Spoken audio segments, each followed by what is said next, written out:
The next question, how can you relate the formation of water droplet on the outer surface of a bottle taken out of the refrigerator with formation of dew?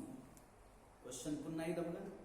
How can you relate the formation of water droplet on the outer surface of the bottle taken out of the refrigerator with formation of dew? Refrigerator म्हणजे fridge मधून आपण जर bottle बाहेर काढली, fridge मधून bottle बाहेर काढली तर तुम्हाला बाहेर काढल्यानंतर ही समजा पाण्याची बॉटल आहे, फ्रीज मध्ये आपण ठेवलेली आहे. ही बॉटल आपण काय करायची आहोत, व्यवस्थित बाहेरून काय करायची, एक ड्राय कापडाने पुसून घ्यायची आणि पुसून झाल्यानंतर आपण ती बॉटल बाहेर ठेवायची. तुम्ही 2-4 मिनिटांनी जर बघितलं तर या बॉटलच्या बाहेर तुम्हाला वॉटर ड्रॉपलेट, पाण्याचे थेंब जमा झाले दिसतील. थोड्या वेळाने तुम्ही जर ही बॉटल उचलली तर तुम्हाला इथे बघा पाण्याचं एक सर्कल तयार झाल्यासारखं दिसणार. आता बॉटल तर तुटलेली फुटलेली नाहीये. मग मला सांगा, यामध्ये बाहेर जे पाण्याचे थेंब आले, हे आले कुठून? क्वेश्चन कळतो का? रेफ्रिजरेटर मधून आपण जेव्हा बॉटल बाहेर काढतो आणि आपण बाहेर ठेवल्यानंतर थोड्या वेळाने आपल्या लक्षात येतं की या बॉटलच्या बाहेर वॉटर ड्रॉपलेट म्हणजे पाण्याचे बारीक बारीकचे थेंब तयार झाले दिसतात. असं का होत असेल? काय रिझन असेल असं? हा, जनरल आपण बॉटल भरून ठेवा, पूर्ण ड्राय बॉटल काय करायची, पूर्ण नुसती पाण्याने भरून ठेवा आणि पुसून ठेवा व्यवस्थित. आणि आता बघा, आता मात्र नाही होत आहे.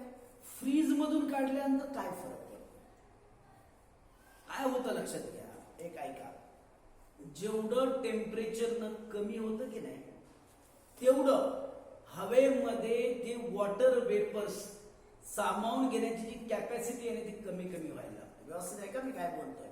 आता बघा, हिवाळ्याचे पिरियड येते बघा, आता विंटर सीझन सुरू होतोय. तुम्ही बघा, हिवाळ्यामध्ये सकाळच्या वेळी तुम्ही जर गार्डन मध्ये गेलात ना, लॉन्सवर पाय झटकून बघा, तुम्हाला अगदी पाणी उडल्यासारखं वाटेल. किंवा एखादं झाड आहे, झाड जोराजोरात काय करा, मूव्ह करा, हलवा, तुम्हाला वरून पाण्याचे थेंब पडतील. पाऊस तर पडला नाहीये, मग पाणी कुठून आलं? हे पाणी म्हणजेच काय, ड्यू आहे. ड्यू म्हणजेच ड्रॉपलेट आहे, पाण्याचे थेंब. हे आले कुठून? तर काय होतं लक्षात घ्या, जनरली काय होतं, जेव्हा टेम्परेचर खाली खाली कमी कमी कमी कमी होतं, टेम्परेचर कमी झालं ना की जे आता एरवी पण जनरली पण बघा, आपल्या आजूबाजूला पाणी आहे, नदीचं पाणी आहे, तलावाचं पाणी आहे, ह्या पाण्याच्या वाफा होतात ना, म्हणजे इव्हेपोरेशन, वाफा होतात, बाष्पीभवन होतं आणि या वाफा त्या पाण्याचे पूर्ण ऍटमॉस्फिअर मध्ये भरून राहिले असतात. पण एक गोष्ट लक्षात घ्या, जर टेम्परेचर जास्त असेल की नाही तर वाफ पण जास्त आतमध्ये राहणार.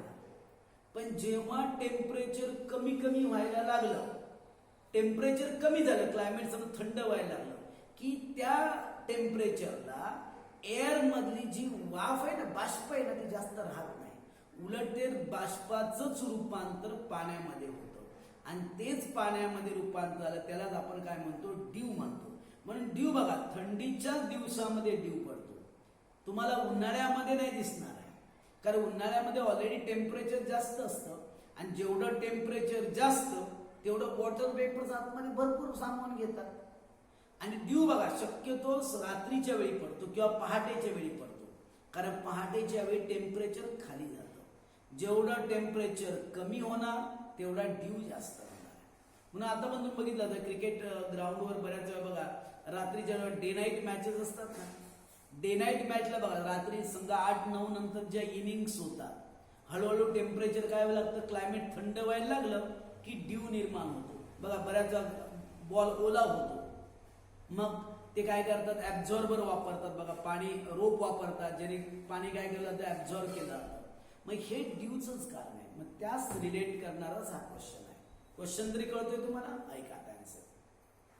When temperature of air fall, समजून घ्या बघा, हे जनरली आपल्याला आजूबाजूला घडणाऱ्या घटना आहेत, फक्त एक्झाम मध्ये पास होण्यासाठी म्हणून नाहीये. आपल्या सराउंडिंग मध्ये घडणाऱ्या गोष्टी आपल्याला माहिती पाहिजे की बा नेमका ड्यू कशामुळे होतो, काय होत असेल. ऐका, when the temperature of air falls, जेव्हा हवेचं तापमान काय व्हायला लागतं, कमी व्हायला लागतं. Air becomes saturated with vapours. Air becomes saturated with vapours म्हणजे त्याची जी वाफ सामावून घेण्याची जी क्षमता आहे ना, ती हळूहळू काय व्हायला लागते, संपायला लागते. जेवढं टेम्परेचर कमी होणार ना, टेम्परेचर कमी व्हायला लागलं की वाफ म्हणजे कळतं ना, वॉटर वेपर्स सामावून घेण्याची कॅपॅसिटी काय होते, कमी होते. म्हणून बघा, when temperature of air falls, air becomes saturated with vapours. As a result the excess vapour condenses. Excess vapour condense म्हणजे जास्त असणाऱ्या वाफेचं रूपांतर पाण्यामध्ये. कंडेन्स म्हणजे मराठीला संगणन म्हणतात. म्हणजे त्या पाण्याचं बघा, ती जी वाफ असते ना, त्याचं रूपांतर पाण्यामध्ये होतं. On surface of object in the form of due. म्हणजे ते जे पाण्याचे थेंब तयार होतात त्यालाच आपण ड्यू, दवबिंदू असं पण म्हणतो किंवा दव असं म्हणतो. फर्स्ट पॉइंट कळतोय, पुन्हा एकदा होत ऐका. When temperature of air falls, air becomes saturated with vapours. जेव्हा तापमान कमी होतं तेव्हा हवेची वाफ सामावून घेण्याची क्षमता हळूहळू काय होते, कमी होते, म्हणजे ती संपते. As a result the excess vapour condenses on surface of object in the form of dew. त्यामुळे जास्त असणारी जी वाफ आहे, बाष्प आहे, त्याचं कंडेन्सेशन होतं. कंडेन्स म्हणजे याचा अर्थ वाफेचं रूपांतर पाण्यात होतं आणि त्यापासूनच काय तयार होतं, ड्यू तयार होतो, म्हणजे दव तयार होतो. Next point, the temperature of bottle. व्यवस्थित आहे का? The temperature of bottle kept in a refrigerator is lower than the room temperature. आता ही बॉटल आपण फ्रीज मधून काढली. मला सांगा, फ्रीज मध्ये जे पाणी याच्या आतमध्ये फ्रीज मधून बाहेर काढल्यानंतर याचं टेम्परेचर नक्कीच रूम टेम्परेचर म्हणजे आपल्या आजूबाजूला असणारं टेम्परेचर, या टेम्परेचर पेक्षा याचं टेम्परेचर कमी असणार. कारण आपण कशातून काढलंय, फ्रीज मधून बॉटल काढलेली आहे.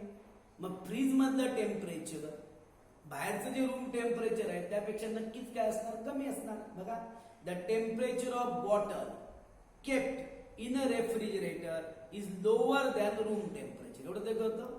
फ्रीज मध्ये ठेवलेल्या बॉटल मधील पाण्याचे तापमान हे बाहेरच्या तापमानापेक्षा नक्कीच कसं असतं, कमी असतं.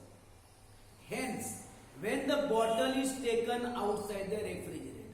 त्यामुळे जेव्हा आपण बॉटल रेफ्रिजरेटर मधून बाहेर काढतो काय होतं बघा, the temperature of the air surrounding the bottle is lower. म्हणजे काय होत आहे, ही आपण बॉटल इथे ठेवलेली आहे.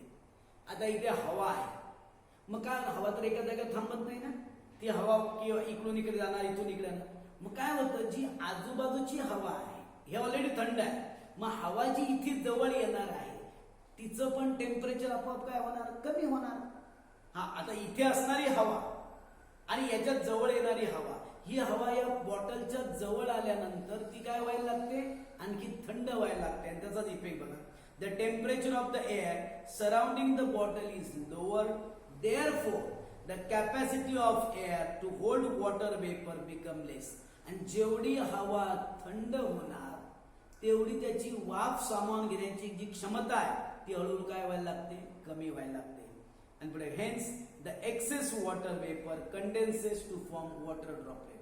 त्यामुळे जास्त वाफेचं रूपांतर काय होतं, पाण्यामध्ये होतं आणि त्याचाच इफेक्ट होऊन बाहेरच्या बाजूला काय होतात, पाण्याचे थेंब जमा होतात. बघा ना, किती इझी गोष्ट आहे, एवढं पण अवघड गोष्ट नाही. बघा, आपण अवघड एक काम करायचं, ही बॉटल समजा आता ओली झालेली आहे, आपण पुन्हा एकदा ड्राय कपड्याने पुसून घ्या आणि आता ठेवा आणि परत 5 मिनिटांनी बघा काय होणार, तुम्हाला परत पाण्याचे थेंब बाहेर दिसतील.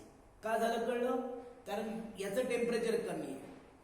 याच्या टेम्परेचर कमी असल्यामुळे बाजूची जी हवा याच्या जवळ असणारी हवा ती पण थंड होते, त्याची वॉटर वेपर सामावून घेण्याची जी कॅपॅसिटी आहे ती हळूहळू काय होते, कमी होते. आणि जे वॉटर वेपर्स आहेत, ज्या बाजूच्या वॉटर वेपर्स आहेत त्यांचं कन्व्हर्जन कशामध्ये होतं, ड्यू मध्ये किंवा वॉटर ड्रॉपलेट मध्ये होतं आणि त्यामुळेच इथे पाण्याचे थेंब जमा होतात. ओके.